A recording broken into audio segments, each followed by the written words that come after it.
2 ತಿಂಗಳ ಹಿಂದೆ ನಡೆದಿದ್ದಂತಹ ರೇಣುಕಾ ಸ್ವಾಮಿ ಮರ್ಡರ್ ಪ್ರಕರಣ ಇದು. ಕೊಲೆ ಕೇಸ್ನಲ್ಲಿ ಆರೋಪಿಗಳ ಜೊತೆ ದರ್ಶನ್ಗೆ ಸಂಪರ್ಕ ಇತ್ತು ಅನ್ನೋದನ್ನ ಪೊಲೀಸರು ಮಾಹಿತಿಯನ್ನ ಕಲೆ ಹಾಕಿದ್ದಾರೆ. 2 ತಿಂಗಳ ಹಿಂದೆ ನಡೆದಿದ್ದಂತಹ ರೇಣುಕಾ ಸ್ವಾಮಿ ಮರ್ಡರ್ ಇದು. ಕೊಲೆ ಕೇಸ್ನಲ್ಲಿ ಆರೋಪಿಗಳ ಜೊತೆ ದರ್ಶನ್ಗೆ ಸಂಪರ್ಕ ಇತ್ತು ಅನ್ನೋದು ಪೊಲೀಸರು ಗೊತ್ತಾಗಿದೆ. ದರ್ಶನ್ ಹೆಸರನ್ನ ಬಾಯ್ಬಿಟ್ಟಿದ್ರು ಬಂಧಿತ ಆರೋಪಿಗಳು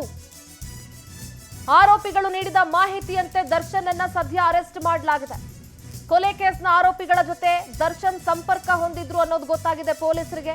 2 ತಿಂಗಳ ಹಿಂದೆ ರೇಣುಕಾ ಸ್ವಾಮಿಯ ಮರ್ಡರ್ ನಡೆದಿತ್ತು.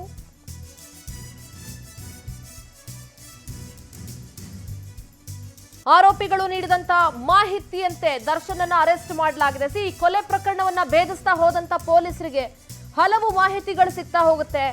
ಒಂದಷ್ಟು ಜನ ಆರೋಪಿಗಳನ್ನ ಬಂಧಿಸ್ತಾರೆ. ಆ ಆರೋಪಿಗಳು ನಟ ದರ್ಶನ್ ಅವರ ಹೆಸರನ್ನ ಹೇಳಿದ್ದಾರೆ.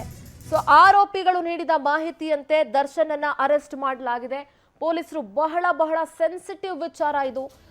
ಹಾಗೆಲ್ಲ ಅವರು ರಿಸ್ಕ್ ತಗೊಳ್ಳಕ್ಕೆ ಪೊಲೀಸ್ ಡಿಪಾರ್ಟ್ಮೆಂಟ್ ಕೂಡ ರೆಡಿ ಇರೋದಿಲ್ಲ. ಬಟ್ ಈಗ ಅರೆಸ್ಟ್ ಮಾಡಿದ್ದಾರೆ ಅಂತ ಹೇಳಿದ್ರೆ ಆರೋಪಿಗಳು ಮಾಹಿತಿಯನ್ನ ನೀಡಿದ್ದಾರೆ. ಬಂಧಿತ ಆರೋಪಿಗಳು ದರ್ಶನ್ ಅವರ ಹೆಸರನ್ನ ಹೇಳಿದ್ದಾರೆ. ದರ್ಶನ್ ಜೊತೆಗೆ ಸಂಪರ್ಕ ಇತ್ತು ಆರೋಪಿಗಳಿಗೆ ಅನ್ನೋದು ಕೂಡ ಪೊಲೀಸರ ತನಿಖೆಯಿಂದ ಗೊತ್ತಾಗಿದೆ.